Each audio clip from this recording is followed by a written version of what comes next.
বাচ্চাদের স্কুলে পাঠানোর আগে যে 10টি বিষয় শেখাবেন। নমস্কার। বাচ্চাদের প্রথম স্কুলে পাঠানোর আগে বাবা মায়েদের চিন্তার কোনো শেষ থাকে না। বাচ্চা স্কুলে একা থাকতে পারবে তো? নিজের কাজ নিজে করতে পারবে তো? আপনার এই চিন্তাগুলো দূর করতে আজকের ভিডিও।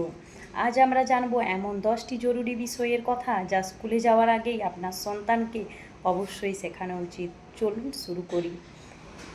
সবার প্রথমে আপনার সন্তানকে তার পুরো নাম এবং বাবা মায়ের নাম স্পষ্ট করে বলা শেখান।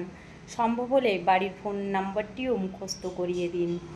বাচ্চার যখন জল তেষ্টা পাবে, টয়লেটে যাওয়ার প্রয়োজন হবে বা শরীর খারাপ লাগবে, তখন সে যেন শিক্ষককে সেটা স্পষ্টভাবে বুঝিয়ে বলতে পারে, সেই অভ্যাস তৈরি করুন। স্কুলে কেউ খাইয়ে দেবে না, তাই নিজের টিফিন বক্স নিজে খোলা এবং নিজের হাতে খাওয়ার অভ্যাস স্কুলে যাওয়ার আগেই তৈরি করা খুব জরুরি। বাচ্চাকে একা একা টয়লেট ব্যবহার করা এবং ফ্লাশ করার নিয়ম শিখিয়ে দিন। এটি স্কুলের পরিবেশের সাথে মানিয়ে নিতে খুব সাহায্য করবে। খাওয়ার আগে এবং টয়লেট ব্যবহারের পরে ঠিকমতো সাবান দিয়ে হাত ধোয়ার স্বাস্থ্যকর অভ্যাসটি বাড়িতেই তৈরি করুন।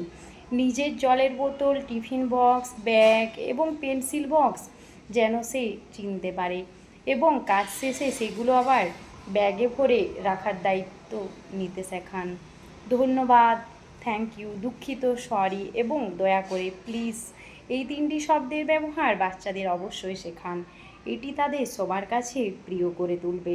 স্কুলে অনেক বাচ্চার সাথে মিশতে হবে, তাই নিজের খেলনা বা খাবার অন্যদের সাথে শেয়ার করার মানসিকতা বাড়িতেই তৈরি করুন। নিজের জুতোর ফিতে বাঁধা বা অন্তত জুতোটা ঠিকমতো পায়ে গলানো এবং প্যান্ট বা জামার বোতাম লাগানোর মতো ছোট ছোট কাজগুলো বাচ্চাদের শিখিয়ে দিন। সবচেয়ে গুরুত্বপূর্ণ বিষয়, অপরিচিত কেউ কিছু দিলে না খাওয়া এবং অপরিচিতদের সাথে কোথাও না যাওয়ার বিষয়টি সন্তানকে খুব ভালোভাবে বুঝিয়ে বলুন। এই ছোট ছোট 10টি অভ্যাস আপনার সন্তানের স্কুলের প্রথম দিনগুলোকে অনেক সহজ ও আনন্দদায়ক করে তুলবে। আপনার সন্তান এর মধ্যে কোন কোন কাজগুলো এখনই একা করতে পারে কমেন্ট করে আমাদের জানান। ভিডিওটি ভালো লাগলে লাইক ও শেয়ার করতে ভুলবেন না। ধন্যবাদ সকলকে।